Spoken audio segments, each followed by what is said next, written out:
जय श्री कृष्ण दोस्तों, आज हम इस वीडियो के माध्यम से भागवत गीता अध्याय 10 श्री भगवान का ऐश्वर्य के श्लोक 12, 13, 14, 15, 16, 17 और श्लोक 18 के बारे में जानेंगे।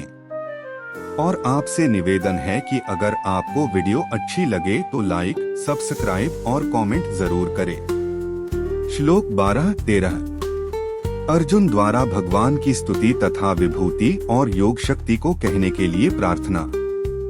अर्जुन उवाच परम ब्रह्मा परं धाम पवित्रं परम भवान पुरुषं शाश्वतं दिव्यमादिदेवमजं विभुम् आहुस्त्वामृषयः सर्वे देवर्षिर्नार्गस्तथा असितो देवलो व्यासा स्वयं चैव ब्रवीषि में। अर्थ, अर्जुन बोले आप परम ब्रह्मा, परम धाम और परम पवित्र हैं, क्योंकि आपको सब ऋषिगण सनातन, दिव्य पुरुष एवं देवों का भी आदिदेव, अजन्मा और सर्वव्यापी कहते हैं। वैसे ही देवर्षि नारद तथा असित और देवल ऋषि तथा महर्षि व्यास भी कहते हैं और आप भी मेरे प्रति कहते हैं। व्याख्या। अर्जुन उवाच परम ब्रह्मा परं धाम पवित्रं परम भवान पुरुषं शाश्वतं दिव्यमादिदेवमजं विभुम्। व्याख्या। अर्जुन भगवान श्री कृष्ण से पूछते हैं कि आप परम ब्रह्मा, परम धाम, पवित्र और परमेश्वर हैं।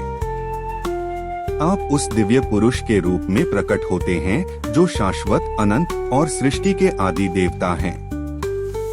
आप अज अर्थात जन्म मृत्यु से परे हैं और विभु अर्थात व्यापक और सब कुछ व्याप्त करने वाले हैं।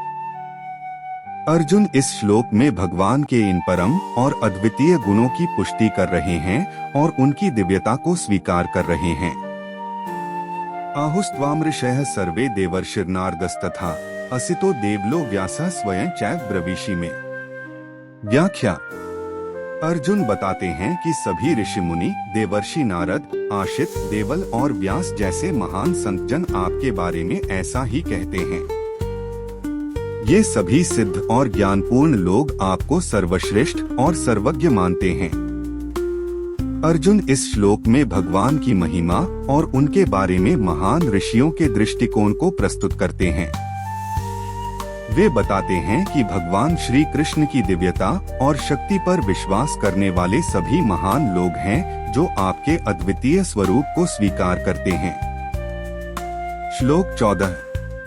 सर्वमेत धृतं मन्ये यन्मा वत्सि केशव न हि ते भगवन व्यक्ति विदुर्देवा न दानवाः। अर्थ, हे केशव, जो कुछ भी मेरे प्रति आप कहते हैं इस सब को मैं सत्य मानता हूँ। हे भगवन, आपके लीलामय स्वरूप को न तो दानव जानते हैं और न देवता ही। व्याख्या। इस श्लोक में अर्जुन भगवान श्री कृष्ण की भव्यता और दिव्यता के विषय में अपनी स्वीकृति प्रकट कर रहे हैं। अर्जुन कहते हैं, हे केशव, मैं मानता हूँ कि आप जो कुछ भी कह रहे हैं वह सभी सत्य है। यह बात देवताओं और दानवों के लिए भी समझना कठिन है कि आपकी वास्तविकता क्या है। इस श्लोक का भावार्थ यह है कि भगवान श्री कृष्ण की महानता और दिव्यता को समझना और उसका ज्ञान प्राप्त करना न केवल मनुष्यों के लिए बल्कि देवताओं और दानवों के लिए भी कठिन है। अर्जुन इस श्लोक के माध्यम से भगवान के अद्वितीय स्वरूप और उनकी शक्तियों के प्रति अपने समर्पण और विश्वास को प्रकट कर रहे हैं।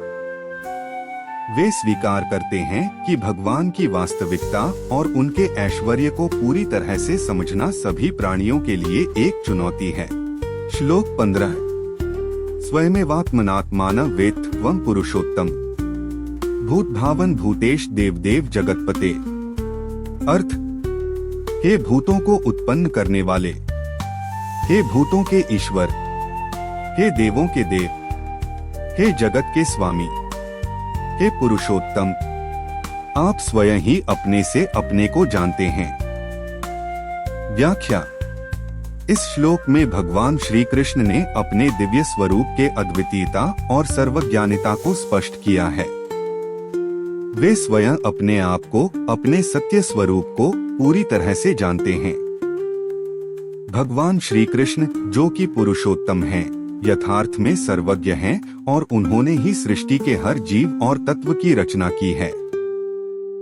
यह श्लोक बताता है कि श्री कृष्ण भूतों, सभी जीवों के पालनकर्ता, भूतों के स्वामी और देवताओं के देवता हैं। वे संसार के भगवान हैं और वे ही सृष्टि के सभी प्राणियों के पालनकर्ता हैं। यहाँ स्वयमेवात्मनात्मान वेद से तात्पर्य है कि श्री कृष्ण अपने आप को पूरी तरह से जानने वाले हैं। उनके ज्ञान की गहराई और व्यापकता अनंत है। सारांश में यह श्लोक भगवान श्री कृष्ण की अद्वितीयता और सर्वज्ञता को दर्शाता है और उनके दिव्य ऐश्वर्य की पुष्टि करता है। श्लोक 16 वक्तुमर्हस्य शेषेण दिव्या ह्यात्म विभूतयः याभिर्विभूतिभिर्लोकानिमास्त्वं व्याप्य तिष्ठसि। अर्थ, इसलिए आप ही उन अपनी दिव्य विभूतियों को संपूर्णता से कहने में समर्थ हैं, जिन विभूतियों द्वारा आप इन सब लोकों को व्याप्त करके स्थित हैं। व्याख्या। इस श्लोक में भगवान श्री कृष्ण अर्जुन से कह रहे हैं कि हे अर्जुन, तुम्हें मेरे दिव्य ऐश्वर्य की संपूर्णता का वर्णन करना उपयुक्त होगा। मैं उन दिव्य ऐश्वर्यों के द्वारा इस संपूर्ण सृष्टि को व्यापक रूप से व्याप्त करता हूँ। यह श्लोक भगवान के ऐश्वर्य और उनकी अनंत शक्ति का परिचायक है। यहाँ पर भगवान बताना चाहते हैं कि उनके दिव्य गुण और शक्तियाँ इतनी व्यापक हैं कि वे समस्त सृष्टि को अपने अस्तित्व से व्यापक करते हैं। भगवान के ये दिव्य गुण और शक्तियाँ ऐसी हैं कि वे संपूर्ण सृष्टि को अपने आप में समेटे हुए हैं और इस कारण से वे हर जगह और हर प्राणी में विद्यमान हैं। इस श्लोक से यह भी स्पष्ट होता है कि भगवान की ऐश्वर्य शक्ति का वर्णन करना कठिन है, क्योंकि उनके गुण और शक्तियाँ इतनी व्यापक और अनंत हैं कि उनका पूरा वर्णन संभव नहीं है। भगवान की इस शक्ति को समझना और अनुभव करना हमारे लिए कठिन हो सकता है, परंतु यह श्लोक हमें भगवान की महानता और उनके दिव्य गुणों के बारे में सोचने के लिए प्रेरित करता है। श्लोक 17 कथं विद्यामः योगिंस्त्वा सदा परिचिन्तयन् केषु केषु च भावेषु चिन्त्योऽसि भगवन्मया। अर्थ, हे योगेश्वर, मैं किस प्रकार निरंतर चिंतन करता हुआ आपको जानूं, और हे भगवन, आप किन किन भावों में मेरे द्वारा चिंतन करने योग्य हैं। व्याख्या। इस श्लोक में अर्जुन भगवान श्री कृष्ण से पूछते हैं कि वे कैसे और किन भावनाओं में उन्हें हमेशा चिंतन और ध्यान कर सकते हैं। अर्जुन का यह प्रश्न उनकी जिज्ञासा और श्रद्धा को दर्शाता है, जिसमें वे जानना चाहते हैं कि भगवान की विभूतियों, ऐश्वर्य, महिमा का चिंतन कैसे किया जाए ताकि वे उनके साक्षात दर्शन कर सकें और आध्यात्मिक ज्ञान को प्राप्त कर सकें। यह प्रश्न यह भी दर्शाता है कि अर्जुन जानना चाहते हैं कि भगवान किस रूप में और किस भाव में सर्वत्र व्याप्त हैं, ताकि वह उनके निरंतर चिंतन और स्मरण में लीन रह सकें। अर्जुन की यह जिज्ञासा दर्शाती है कि एक भक्त के मन में किस प्रकार की स्थिति होनी चाहिए जब वह भगवान का ध्यान करना चाहता है।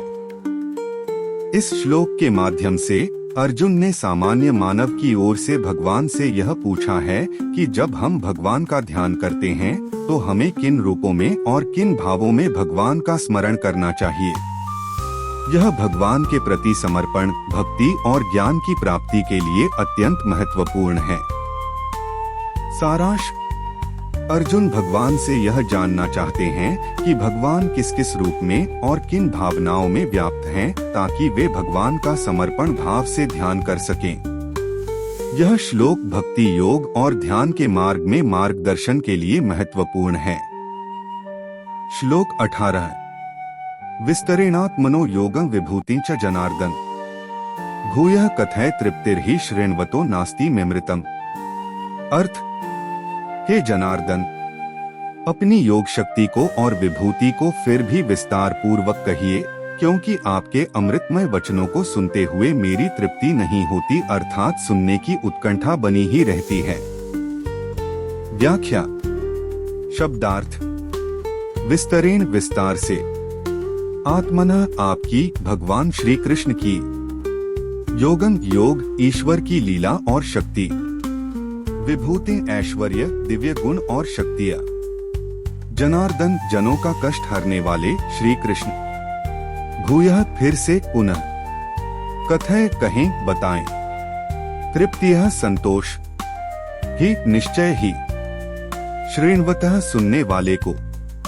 नास्ति, नहीं है। मैं, मुझे। अमृतम, अमृत तुल्य, अमृत के समान। भावार्थ। अर्जुन श्री कृष्ण से निवेदन करते हुए कहते हैं, हे जनार्दन, श्री कृष्ण कृपया विस्तार से अपने योग, दिव्य लीला और विभूतियों, दिव्य ऐश्वर्य का वर्णन करें। आपके इन दिव्य गुणों और लीलाओं को सुनने में मुझे अमृत के समान आनंद की अनुभूति होती है और मेरी तृप्ति, संतोष नहीं हो रही है। मैं इसे और सुनना चाहता हूँ। व्याख्या। इस श्लोक में अर्जुन श्री कृष्ण से उनके योग और विभूतियों को विस्तार से सुनने की इच्छा व्यक्त कर रहे हैं। अर्जुन कहते हैं कि भगवान के गुण और उनकी लीलाओं को सुनकर उन्हें अपार आनंद मिलता है, जो अमृत के समान है। अर्जुन की यह जिज्ञासा भगवान के दिव्य स्वरूप और ऐश्वर्य के प्रति उनकी श्रद्धा और भक्ति को दर्शाती है। यह श्लोक यह भी इंगित करता है कि सच्चे भक्तों के लिए भगवान के दिव्य गुणों का श्रवण एक अनंत सुख का स्रोत है और वे इसे सुनने से कभी संतुष्ट नहीं होते। यह अर्जुन के हृदय में भगवान श्री कृष्ण के प्रति गहरे प्रेम और भक्ति का प्रतीक है।